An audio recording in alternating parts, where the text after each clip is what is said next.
الرجيم بسم الله الرحمن الرحيم قال الله تبارك وتعالى في القرآن المجيد والفرقان الحميد اهدنا الصراط المستقيم صراط الذين أنعمت عليهم غير المغضوب عليهم ولا الضالين وقال الله تبارك وتعالى في مقام آخر إن الله وملائكته يصلون على النبي يا أيها الذين آمنوا صلوا عليه وسلموا تسليما الصلاة والسلام عليك يا رسول الله وعلى آلك وأصحابك يا حبيب الله الصلاة والسلام عليك يا نبي الله وعلى آلك وأصحابك يا نور الله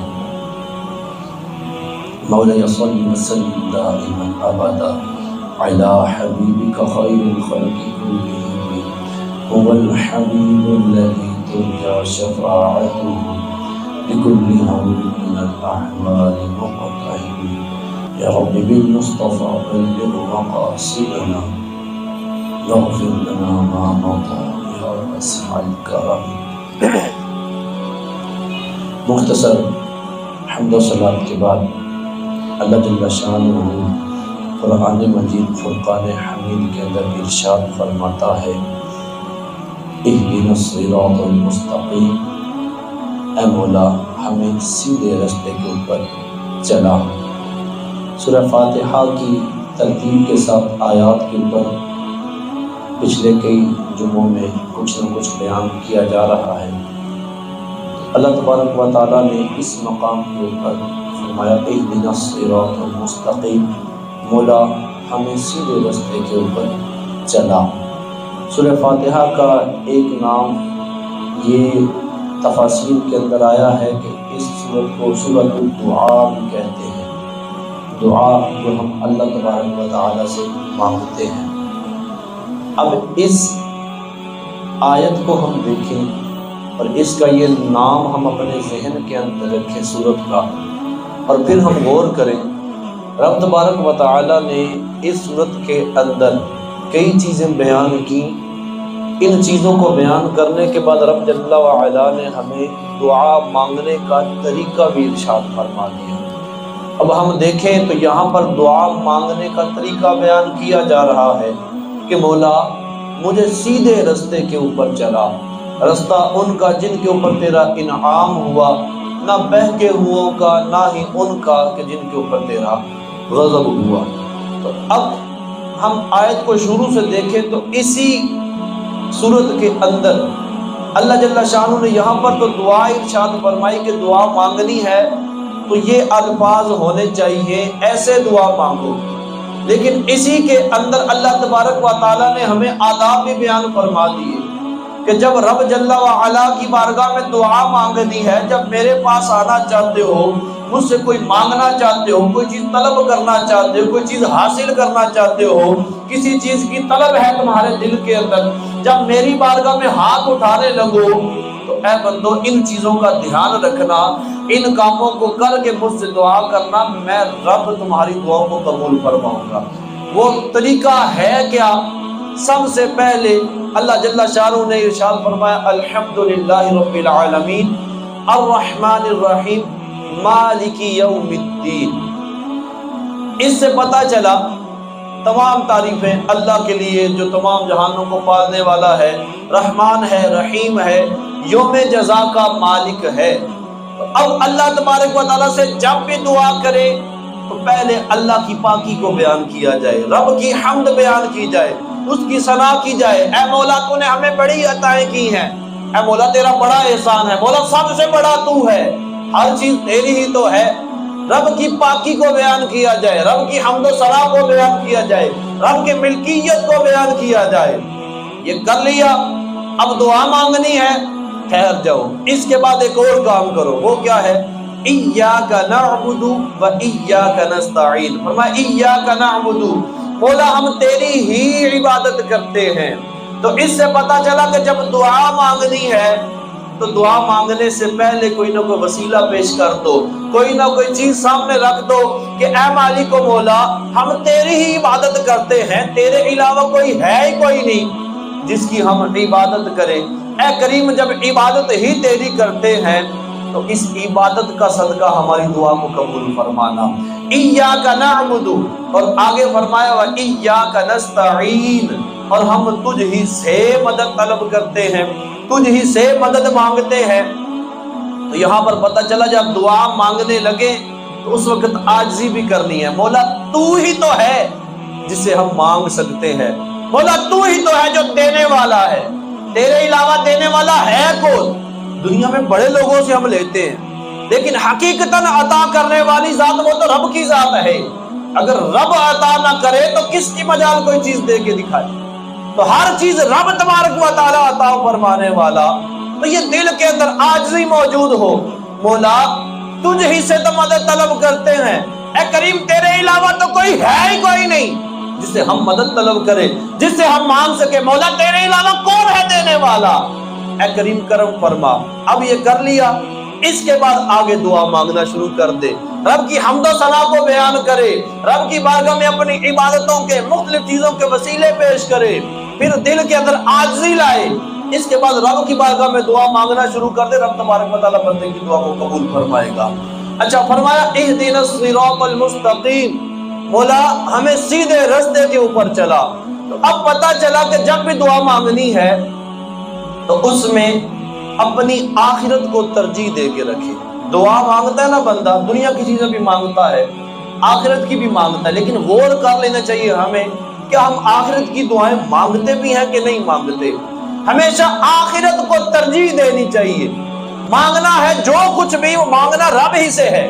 ایسا نہیں کہ دنیا کی چیز رب سے مانگ نہیں سکتے، ارے جو بھی دینا رب ہی تو دے گا، لیکن جب بھی دعا مانگنے لگے تو ترجیح آخرت کو دے، پہلے آخرت کا سوال کر لے پھر دنیا کا کر لے، کیونکہ ہر چیز چھوٹی چیز ہو بڑی چیز ہو، ہر چیز ملے گی تو اسی بارگاہ سے، رب کی بارگاہ میں منظوری ہوگی تو ملے گی۔ حتیٰ کہ حدیث مبارکہ کے اندر ہے، حضور علیہ السلام نے ارشاد فرمایا اگر تمہارے جوتے کا تسمہ گم ہو جائے تو وہ بھی رب سے طلب کرو، رب سے مانگو، رب وہ بھی عطا کرے گا۔ تو مراد کیا ہے؟ چھوٹی سے چھوٹی چیز بھی کوئی تمہیں چاہیے، کسی چیز کی حاجت ہے، کسی چیز کی ڈیمانڈ ہے، کوئی چیز لینا چاہتے ہو، لوگوں کے سامنے ہاتھ پھیلا کے نہ بیٹھ جاؤ، رب کی بارگاہ میں ہاتھ اٹھا لو، رب تبارک و تعالی ہر چیز تم کو عطا کرے گا۔ تو فرمایا ایاک نعبد و ایاک نستعین، مولا ہم تیری ہی عبادت کرتے ہیں، تجھ ہی سے مدد مانگتے ہیں۔ اے کریم جی جب عبادت تیری کرتے ہیں، مدد تجھ سے مانگتے ہیں، تو اہدنا الصراط المستقیم، اے کریم اب کرم فرما، ہمیں سیدھے راستے کے اوپر چلا دے۔ اب سیدھا راستہ ہے کون سا؟ ہم کس راستے کو کہہ سکتے ہیں کہ یہ راستہ سیدھا راستہ ہے؟ اس کے متعلق ایک اور سورت کے اندر، سورۃ النساء کے اندر اللہ جل شانہ ارشاد فرماتا ہے کہ وہ لوگ جو کہ صدیقین ہیں، شہداء ہیں، انبیاء ہیں، ان کا جو راستہ ہے وہ راستہ انعام یافتہ لوگوں کا راستہ ہے۔ ہمیں حکم ہوا نا اہدنا الصراط المستقیم، ہمیں سیدھے راستے پر چلا، صراط الذین انعمت علیہم، مولا راستہ ان لوگوں کا جن کے اوپر تیرا انعام ہوا، اے کریم جن پر تیرا انعام ہوا ہے ان کے راستے کے اوپر چلا۔ تو اب انعام کن کے اوپر ہوا ہے؟ تو فرمایا فاولئک مع الذین انعم اللہ علیہم من النبیین والصدیقین والشہداء والصالحین۔ سورۃ النساء کے اندر رب تبارک و تعالی ارشاد فرماتا ہے جو لوگ اللہ تبارک و تعالی کی اور حضور کی اطاعت کریں گے وہ لوگ ہوں گے ان لوگوں کے ساتھ جن کے اوپر رب نے انعام کیا۔ اب رب نے انعام کن کے اوپر کیا؟ ہم دعا بھی تو یہی مانگ رہے نا اہدنا الصراط المستقیم، صراط الذین انعمت علیہم، مولا جن پر انعام کیا وہ کون ہے؟ فاولئک مع الذین انعم اللہ علیہم، وہ لوگ جن کے اوپر اللہ نے انعام کیا ان کے ساتھ اللہ اور اس کے رسول کی اطاعت والے بندے ہوں گے۔ انعام کن کے اوپر ہوا؟ من النبیین والصدیقین والشہداء والصالحین، جو نبی ہیں، جو صدیق ہیں، جو شہداء ہیں، جو نیک لوگ ہیں، یہ وہ لوگ ہیں جن کے راستے کے اوپر چلنے کا حکم ہے یہ وہ لوگ ہیں جو انعام یافتہ ہیں، یہ وہ لوگ ہیں جو سیدھے راستے کے اوپر ہیں، یہ وہ لوگ ہیں جن کی پیروی کرنے کا حکم دیا گیا ہے۔ تو گویا اب جب ہم رب سے دعا کرتے ہیں مولا ہمیں انعام یافتہ لوگوں کے راستے پر چلا، تو مراد کیا ہے؟ اے کریم ہمیں اپنے نبیوں کے راستے کے اوپر چلا۔ جب ہم دعا مانگتے ہیں اے مالک و مولا ہمیں انعام یافتہ لوگوں کے راستے پر چلا، تو مراد کیا ہے؟ ہم صدیقین کے راستے کے اوپر چلنے کی دعا مانگتے ہیں۔ جب دعا مانگتے ہیں مولا انعام یافتہ لوگوں کے راستے پر چلا، تو مراد کیا ہے؟ ہم شہداء کے راستے پر چلنے کی دعا مانگتے ہیں۔ اور جب ہم رب کی بارگاہ میں دعا مانگتے ہیں مولا انعام یافتہ لوگوں کے راستے پر چلنے کی توفیق عطا فرما، تو مراد کیا ہے؟ ہم صالحین جو نیک لوگ ہیں، جو پرہیزگار لوگ ہیں، جو متقی لوگ ہیں، جو رب سے ڈرنے والے ہیں، ہم ان کے راستے کے اوپر چلنے کی دعا مانگتے ہیں۔ تو ہمیشہ جب بھی دعا مانگی جائے، مانگنی تو دعا دنیا کی بھی ہے آخرت کی بھی ہے، لیکن جب بھی دعا مانگی جائے تو یوں مانگی جائے مولا سیدھے راستے کے اوپر چلا۔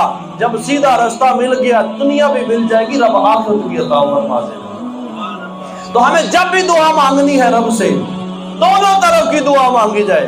اے کریم پروردگار دنیا میں بھی بھلائیاں عطا فرما، آخرت کے اندر بھی۔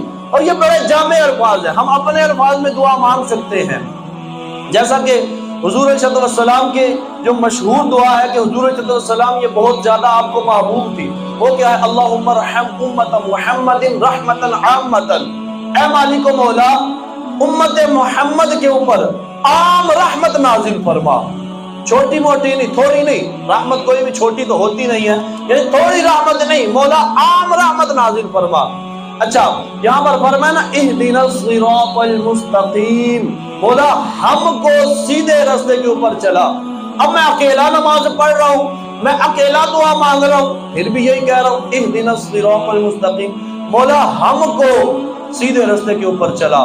تو اس کے متعلق علماء نے فرمایا اس سے پتہ یہ چلتا ہے جب بھی دعا مانگی جائے تو اکیلی اپنی ذات کے لیے دعا نہ مانگی جائے۔ بس اوقات ہم کیا کہتے ہیں؟ یا اللہ مجھے یہ بھی دے دے، وہ بھی دے دے، یا اللہ میری یہ چیز حل کر دے، وہ کر دے۔ ٹھیک ہے مانگنا جائز ہے، انکار نہیں ہے، لیکن طریقہ کار کیا ہے؟ طریقہ یہ ہے کہ سب کے لیے دعا مانگی جائے۔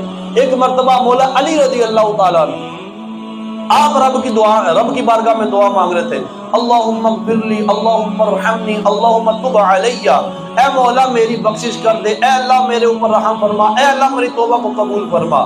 آپ جب دعا مانگ رہے تھے نا حضور صلی اللہ علیہ وسلم نے سن لیا، حضور نے حضرت علی کو بلایا اور ارشاد فرمایا اے علی اعمم، اے علی اپنی دعا کے اندر عموم رکھ، صرف اپنے لیے دعا نہ مانگ بلکہ سب کے لیے دعا مانگ۔ اور ایک اور مقام کے اوپر ہے حضور صلی اللہ علیہ وسلم نے ارشاد فرمایا کہ جو بندہ اپنے لیے دعا مانگتا ہے اور جو بندہ سب کے لیے دعا مانگتا ہے، ان دونوں دعاؤں کے درمیان زمین و آسمان کے برابر کا فرق ہے۔ میں صرف اپنے لیے دعا مانگوں تو یہ گویا زمین کے اوپر ہے، یہ زمین کا درجہ، اور میں کہوں یا اللہ سب کی مغفرت فرما، سب کی بخشش فرما، سب کے رزق میں وسعت عطا فرما، تو یہ اس کا مرتبہ مقام یہ آسمان تک پہنچ جاتا ہے۔ تو کیوں میں صرف اپنے چھوٹے مرتبے کی دعائیں مانگوں، ورنہ ساروں کے لیے مانگے۔ اچھا پھر جب ساروں کے لیے مانگ رہے ہیں اللہ تبارک و تعالیٰ سب کے صدقے میں میری بھی حاجتیں پوری فرمائے گا۔ رب تبارک و تعالیٰ سے جب بھی سوال کرنا ہے چھوٹا سوال کیوں کریں؟ کہ میرا رب چھوٹا ہے؟ میرا رب چھوٹا تو ہے ہی نہیں نا، میرے رب کے خزانوں میں کمی ہے، کمی کا تو سوال ہی نہیں ہے، وہاں پر تو خزانوں کی نہایت ہی نہیں ہے، کوئی اینڈ ہے ہی نہیں کہ بس اتنے خزانے ہیں۔ جب لامحدود خزانے ہیں تو رب سے مانگنا تو کھل کے بندہ مانگے، ہر ایک کے لیے مانگے۔ میں یہ کیوں کروں کہ صرف تنگی کے ساتھ مانگوں اور وہ بھی چھوٹی چیزیں مانگوں؟ میں نے جب مانگنا ہے تو رب سے کھل کے مانگوں۔ رب سے جنت کا سوال بھی کرنا ہے تو باقاعدہ یہ روایتوں کے اندر موجود ہے، کتابوں میں لکھا ہوا ہے، رب سے جنت الفردوس کا سوال کرو۔ جنتوں کی کئی اقسام ہیں، 7 جنتیں ہیں، تو فرمایا سب سے اعلیٰ جو جنت ہے جنت الفردوس، اس کا سوال رب سے کرو۔ رب کی رحمت میں کون سی کمی ہے؟ رب عطا فرمانے والا ہے۔ تو رب سے جب بھی دعا کی جائے تو کھل کے کی جائے اور کرنی جائز چیز کی ہے، ایسا نہ ہو کہ جب دعا کرنے لگے تو اس میں ناجائز چیزوں کی بھی دعائیں شروع کر دیں۔ بہرحال سیدھے راستے پر چلنے کی دعا کرنی چاہیے، اور سیدھا راستہ کن کا ہے؟ جن کے اوپر اللہ تبارک و تعالیٰ نے انعام فرمایا۔ اچھا میں نے اس سے پہلے آیت ایک پڑھی تھی کہ انعام یافتہ لوگ کون سے ہیں؟ اللہ تبارک و تعالیٰ نے وہ ارشاد فرما دیے وہ لوگ جن پر رب نے انعام کیا وہ کون سے؟ نبی جین، نبی ہیں، صدیقین جو صدیق ہیں، صدیقین یہ بہت بڑا ایک رتبہ ہے۔ اس طریقے سے والشہداء شہید لوگ ہیں، والصالحین اور جو نیک لوگ ہیں، صالح لوگ ہیں، پرہیزگار لوگ ہیں۔ مولا نے فرمایا کہ یہ لوگ ان کے ساتھ ہوں گے جو اللہ اور اس کے رسول کی اطاعت کرتے ہیں۔ اب سوال یہ ہے کہ ایاک نعبد و ایاک نستعین اہدنا الصراط المستقیم، مولا ہمیں سیدھے راستے پر چلا۔ پھر آگے کیا کہا؟ رب تبارک و تعالیٰ آگے فرما تو سکتا تھا خود ہی، رب نے تو قرآن نازل کیا کہ سیدھے راستے سے مراد یہ ہے کہ تم یہ بھی کام کرو، یہ بھی کام کرو، یہ بھی کام کرو، لیکن رب تبارک و تعالیٰ نے کیا ارشاد فرمایا؟ صراط الذین انعمت علیہم، مولا ان لوگوں کا راستہ جن کے اوپر تو نے انعام فرمایا۔ اس سے سمجھ میں کیا آتا ہے؟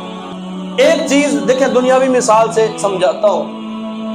بندہ کوئی کسی اور جگہ پر گیا ہے، پردیسی آدمی ہے، پر آپ سمجھ لیں پاکستان کے اندر ہی، میں ڈنگا شہر کا رہنے والا ہوں، میں لاہور میں چلا جاتا ہوں، زندگی میں پہلی مرتبہ میں لاہور آیا، مجھے نہیں پتا لاہور کی گلیاں کیا ہیں، بازاروں کے نام کیا ہیں، بسیں کہاں سے ملیں گی، گاڑیاں کہاں سے ملیں گی، مکانات کس طرف ہیں، سڑکیں کس طرف ہیں، کوئی چیز سمجھ نہیں ہے، بالکل نیا بندہ گیا ہے۔ اب وہاں پر جا کر وہ کسی سے سوال کرتا ہے کہ یار یہ میرا فلاں رشتہ دار ہے، اس کا یہ ایڈریس ہے، یہ فلاں گلی فلاں محلہ یہاں پر لکھا ہوا ہے، لیکن ہے کدھر مجھے پتہ نہیں، مجھے بتا تو دو تاکہ میں وہاں پر پہنچ جاؤں۔ اب اس بندے کو دوسرا بندہ بتائے کہ تم ایسا کرو، یہاں سے سیدھا جاؤ، 2 کلومیٹر کے بعد تم نے دائیں ہاتھ ہو جانا ہے، پھر اس کے بعد آدھا کلومیٹر آگے جاؤ گے، پھر ایک بائیں طرف سڑک جائے گی، ادھر جانا ہے، پھر سامنے 2 گلیاں نظر آئیں گی، ان میں سے دائیں طرف والی گلی میں جا کر سیدھا دیکھو گے تو وہ مکان جس کو تم تلاش کر رہے وہی آ جائے گا۔ پتہ بتا دیا، سارا طریقہ بتا دیا کہاں جانا ہے۔ اب بندہ جائے گا، اب امید ہے کہ پہنچ بھی جائے، اور یہ بھی امید ہے نیا بندہ ہے بھٹک جائے، گلیاں بہت ساری ہیں، رستے بہت سارے ہیں، اس طرف چلا جائے، اس طرف چلا جائے، کچھ بھی ہو سکتا ہے۔ تو اب یہ ساری چیزیں ممکن ہیں، غلطی کا امکان ہے، لیکن اگر وہ بندہ جس سے راستہ پوچھا گیا وہ یہ کہے کہ یار اچھا اس پتے پہ جانا ہے، اب میں بھی ادھر ہی جا رہا ہوں، آج میرے ساتھ چلو، موٹر سائیکل پہ بیٹھ جاؤ، تمہیں چھوڑ دیتا ہوں، اب یہ ساتھ لے کر چلتا ہے اگر، اور بندہ کون ہے؟ جس کو راستے کا پتہ ہے۔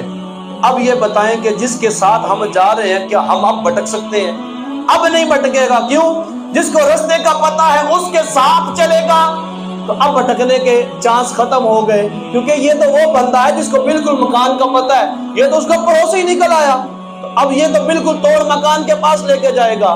تو فرمایا کہ جن کے اوپر رب نے انعام کیا ہے ان کے راستے کے اوپر چلنا ہے، طریقہ نہیں بتایا، بتا دیا جن پر رب نے انعام کیا ہے ان کے راستے کے اوپر چلو، جو انبیاء نے کیا ہے، جو ان کا طریقہ ہے ان کا طریقہ اپنا لو، صحابہ کو جو کرتے ہوئے دیکھا ہے، جو کرتے ہوئے سنا ہے، جو کرتے ہوئے پڑھا ہے، ان کا طریقہ اپنا لو، رب کے جو پیارے اولیاء ہیں جو ان کا طریقہ ہے اس کو اپنا لو، تم بھی انعام یافتہ لوگوں کی صف میں کھڑے ہو جاؤ۔ تو رب تبارک و تعالیٰ نے یہ طریقہ بتا دیا۔ اب ہدایت کے لیے بندہ نکل تو گیا، ہدایت حاصل کرنی ہے، انعام یافتہ لوگ تلاش کرنے ہیں، لیکن پتہ کیسے چلے کہ ہاں میں واقعی میں یہ ہدایت یافتہ لوگوں کے ہی ساتھ ہوں؟ یہاں پر 2-3 چیزیں بیان کی جاتی ہیں۔ سب سے پہلی چیز تو یہ ہے کہ جو حق چیز ہوتی ہے نا اس کی دلیل بندے کو سمجھ آ جائے تو یہ ہدایت کے اوپر جانے کی ایک راہ ہوتی ہے۔ مثال کے طور پر جیسے فرعون کا جو زمانہ تھا، حضرت موسیٰ علیہ السلام کا جو زمانہ تھا، اس میں حضرت موسیٰ علیہ السلام نے فرعون کے سامنے کہا کہ رب تبارک و تعالیٰ کے اوپر ایمان لے آؤ، لیکن جب آپ نے اس کو اپنے معجزے دکھائے تو اس نے معجزوں کا بھی انکار کر دیا، اس نے کہا یہ تو جادو ہے، اور انکار کرنے کے بعد اس نے کیا کیا؟ اپنے ملک کے جو بڑے بڑے جادوگر تھے ان میں سے 70,000 جادوگر، حضرت موسیٰ اکیلے جان کے لیے وہ 70,000 جادوگر لے کر آ گیا میدان میں کہ آؤ موسیٰ تم آ کر معجزے دکھاتے ہو، جادو دکھاتے ہو، آج ان کا مقابلہ کر لو۔ اب وہ 70,000 ایک طرف، حضرت موسیٰ ایک طرف، جب باری آتی ہے اب مقابلے کی تو وہ لوگ پوچھتے ہیں جادوگر 70,000 تعداد دیکھے تو ہجوم نظر آئے، انہوں نے کہا ہاں موسیٰ پہلے تم اپنی چیز ڈالو گے یا ہم ڈالیں؟ آپ نے فرمایا تم ڈالو۔ اس پر بھی علماء نے کلام کیا ہے، تفاسیر کے اندر لکھا ہے کہ جب جادوگروں نے پوچھا کہ موسیٰ تم پہلے چیز ڈالو گے اپنی یا ہم اپنی کوئی چیز ڈالیں؟ حضرت موسیٰ نے کہا پہلے تم ڈالو، کیونکہ حضرت موسیٰ کے دل کو یقین تھا میں سیدھے رستے کے اوپر ہوں، میرا رب میرا مددگار ہے، یہ جو مرضی شعبہ دکھا دے میرا رب میری کمر لگنے نہیں دے گا، میرا رب مجھے ہارنے نہیں دے گا۔ اب وہ جب انہوں نے اپنی رسیاں ڈالی سانپ بن گئی، کوئی ادھر جا رہی ہے کوئی ادھر جا رہی ہے، بڑے بڑے اژدہا بن گئے۔ حضرت موسیٰ نے اپنا جب وہ عصا، وہ جو لاٹھی مبارک تھی وہ پھینکی تو بڑا اژدہا بن گئی، اور اس کی بڑائی بیان کی جاتی ہے تفاسیر کے اندر کہ وہ اتنا بڑا تھا، پیلے رنگ کا تھا، اور اتنا بڑا تھا کہ اس کے وہ منہ ہوتا ہے نا، ایک جبڑا نیچے کی طرف ایک اوپر کی طرف، نیچے والا جبڑا زمین کے اوپر، اوپر والا جبڑا وہ جو محال تھا فرعون کا اس کے اوپر تک تھا، اس قدر بڑا، سارے سانپوں کو کھا گیا۔ وہ جادوگر جتنے تھے وہاں پر وہ سارے کے سارے پہچان گئے کہ نہیں یہ جادو نہیں ہے، یہ حق ہے، یہ حق پہچان لے بندہ جب سامنے آئے تو نشانی ہے کہ بندہ ہدایت کے اوپر ہے۔ سب نے پہچان لیا، سب نے مان لیا۔ فرعون نے دھمکیاں دی کہ تم نے کس سے پوچھ کر ایمان قبول کیا؟ جب انہوں نے کہا نا کہ ہم موسیٰ اور ہارون کے رب کے اوپر ایمان لے کر آ گئے، فرعون نے کہا کس سے پوچھ کر ایمان لے کر آئے ہو؟ میں نے تو اجازت دی نہیں ہے، تمہیں میں سزا دوں گا، تمہارا ایک طرف کا ہاتھ ایک طرف کا پاؤں کاٹ دوں گا، تمہیں میں تڑپا تڑپا کے ماروں گا۔ ان سب نے کہا تو جو مرضی کر لے، ہم نے رب کی بارگاہ میں جانا ہے۔ تو ہدایت کو پہچان لیا تو اب ہدایت مل گئی، اسلام مل گیا، ایمان قبول کر لیا۔ دوسری چیز یہ ہے کہ بندے کے پاس عقل سلیم بھی ہو، دلیل بالکل سامنے ہے، لیکن بندے کی عقل کوئی نہیں تو اب بھی ہدایت پھر نہیں ملتی۔ عقل سلیم، سلامت عقل جو ماننے والی عقل ہے بندے کے پاس وہ بھی ہو۔ جادوگروں کے پاس تھی، مان لیا، ادھر فرعون کے پاس نہیں تھی، سارا کچھ دیکھ رہا ہے۔ پہلے تو سب سے اس کو ہی دکھایا گیا تھا نا یہ معجزہ، اس کے بعد جادوگر لے کر آیا، جادوگر پہلی مرتبہ میں مان گئے، اس کو کتنی مرتبہ دکھایا پھر بھی نہ مانا، اس کے بعد اس کے اوپر کتنے عذابات آئے، کئی قسم کے اس کی قوم کے اوپر عذاب آئے، یہاں تک کہ اس کے اوپر خون کا عذاب آیا، اس کی قوم کے اوپر مینڈکوں کا عذاب آیا، جوؤں کا عذاب آیا، اس کے علاوہ طوفان آئے، بارشیں آئی، ہفتہ ہفتہ پانی ان کی گردنوں تک کھڑا رہا، اتنی قوم اس کی مر گئی، یہ سارے عذابات آئے، اتنی دلیلیں سامنے آ گئی، اس کے باوجود ایمان لے کر نہیں آیا۔ تو کیا ہوا کہ دلیل بھی سامنے ہو، لیکن دلیل سامنے ہونے کے ساتھ ساتھ بندے کی عقل بھی سلامت ہو جو ہدایت کو قبول کرنے والی ہو، پھر بندہ سیدھے راستے کے اوپر ہوتا ہے۔ اور تیسری چیز ہے کہ کوئی بندہ سمجھانے والا بھی ہو، دلیل دینے والا بھی کوئی بندہ ہو۔ حضور صلی اللہ علیہ وسلم ہے، حضور صلی اللہ علیہ وسلم نے دلائل دیے، معجزات دکھائے، ماننے والے مانے، لیکن جن کی عقل سلامت نہیں تھی، دلیلیں سامنے ہے، دیکھ رہے ہیں درخت اکھڑ کے اپنی جڑوں کو توڑ کے حضور کی بارگاہ میں آ گئے ہیں، دیکھ رہے ہیں چاند کے دو ٹکڑے کر دیے، دیکھ رہے ہیں سورج غروب ہونے لگا تھا واپس پلٹا دیا، دیکھ رہے ہیں کہ جو بکری مردہ تھی اس کو زندہ کر دیا، اس کے باوجود ایمان لے کر ایک تعداد نہیں آئی۔ تو کیوں؟ عقل سلامت نہیں تھی، سمجھانے والا بھی موجود تھا، سمجھانے والا بھی ہو، دلیل بھی دے، اور بندے کی عقل بھی ہو جو دلیل کو قبول کر لے، بندہ ہدایت کے اوپر چل جاتا ہے۔ بندے کو سمجھایا جائے، سمجھایا جاتا ہے نا، میں معذرت کے ساتھ ابھی ایک چوٹ کرنے کے لیے سمجھایا جاتا ہے کہ نماز پڑھو، سمجھایا جاتا ہے روزہ رکھو، سمجھایا جاتا ہے جھوٹ نہ بولو، لیکن سمجھنے والے کم ہوتے ہیں، خلاف ورزی کرنے والے زیادہ ہوتے ہیں۔ تو ہمیشہ ان چیزوں میں بھی غور کرنا چاہیے۔ ہمیں سمجھایا جا رہا ہے میری عقل سلامت ہے کہ نہیں ہے۔